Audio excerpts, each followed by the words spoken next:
మకర రాశి వారు ఈ వారం ఓర్పు సహనాలతో కూడినటువంటి కార్యక్రమాల్లో కొంత జాగ్రత్తగా ఉండాలి. ఫలితాలు పొందాలంటే తొందరపడకూడదు.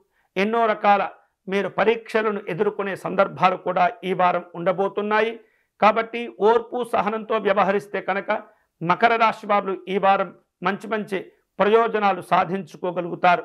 మీ ప్రయత్నాలు, మీ వ్యవహారిక విషయాలు అన్నీ కూడా మంచి మంచి అనుభవం కలిగినటువంటి వ్యక్తుల యొక్క సలహాలు తీసుకుంటూ వాటిని ప్రారంభించే ప్రయత్నం చేయండి. వృత్తి వ్యాపారాల్లో మీ యొక్క కార్యదక్షత ఈ వారం బయటపడుతుంది. మంచి మంచి ప్రయోజనాలు కూడా సాధించుకోగలుగుతారు.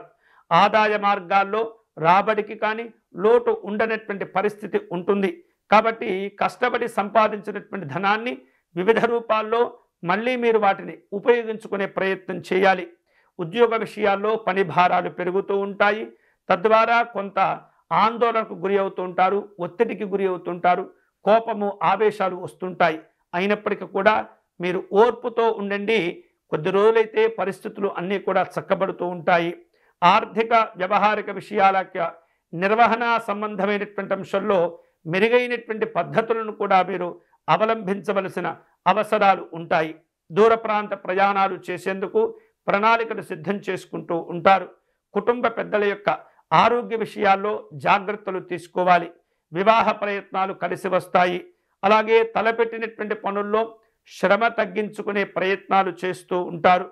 వివిధ రూపాల్లో ఆర్థిక వ్యక్తిగతమైనటువంటి సమస్యలకు కూడా పరిష్కార మార్గాలను వెతికేటటువంటి ప్రయత్నం చేస్తూ ఉంటారు. ప్రయాణాలు కలిసి వస్తుంటాయి. వాటి వలన లాభాలు పొందుతూ ఉంటారు. అయితే ఈ వారం ఈ మకర రాశి వారు ఒక ముఖ్యమైనటువంటి విషయాన్ని గుర్తుపెట్టుకోవాలి. ఎవరికి కూడా హామీలు ఇవ్వకూడదు. శక్తికి మించినటువంటి నిర్ణయాలు తీసుకోకూడదు. గొప్పలకు పోకూడదు. విలాసవంతమైనటువంటి ఖర్చులు చేయకూడదు. సాధారణమైనటువంటి జీవనాన్ని గడపండి. సంతోషకరంగా ఈ వారం మీకు జరిగిపోతుంది. మకర రాశి వారు ఈ వారం శుభకరమైనటువంటి ఫలితాలు పొందే క్రమంలో మహాగణపతి స్వామివారిని పూజించే ప్రయత్నం చేయండి. గణపతి స్వామివారిని గరికతో పూజించటము, జిల్లేడు పుష్పాలతో అర్చన చేయటం ద్వారా ఎన్నో రకాలుగా ఎదుర్కోబోయేటటువంటి సమస్యలకు ముందుగానే మీకు తెలియకుండానే పరిష్కారాలు కూడా లభిస్తూ ఉంటాయి. గణపతి నామాన్ని నిరంతరం మీరు స్మరణ చేసుకుంటూ ఉండండి. ఈ వారం అనుకూలంగా గడుస్తుంది.